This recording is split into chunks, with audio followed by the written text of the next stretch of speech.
তোমাদের স্থায়িত্ব বিগত উম্মতদের তুলনায় এমন, যেমন আসর নামাজ থেকে সূর্যাস্ত যাওয়ার সময় পর্যন্ত।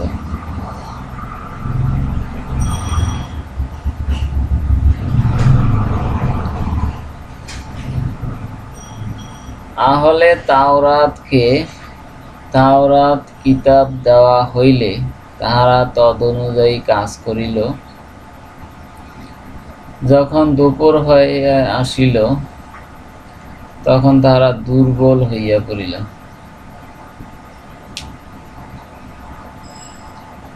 তাহাদেরকে এক এক কিরাত করিয়া সওয়াব দেওয়া হইল।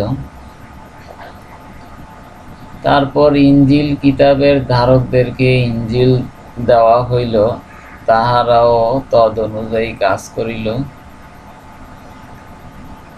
যখন তাহারা আসর পড়িল, তাহারাও দুর্বল হইয়া পড়িল। তাহাদেরকে এক এক কিরাত করিয়া সওয়াব দেওয়া হইল। অতঃপর তোমাদেরকে কোরআন দেওয়া হইল, তোমরা তদনুযায়ী কাজ করিলে। তারপর সূর্য ডুবিয়া গেল, তখন তোমাদেরকে দুই দুই কিরাত করিয়া সওয়াব দেওয়া হইল।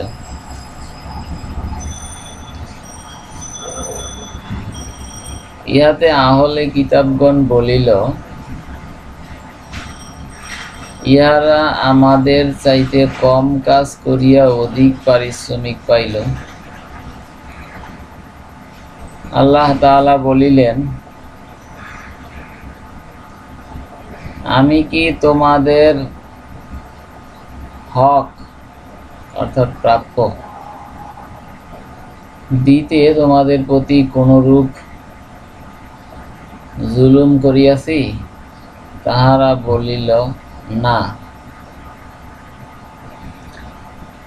আল্লাহ বলিলেন, ইহা আমার অনুগ্রহ, যাহাকে খুশি তাহাকেই দান করি।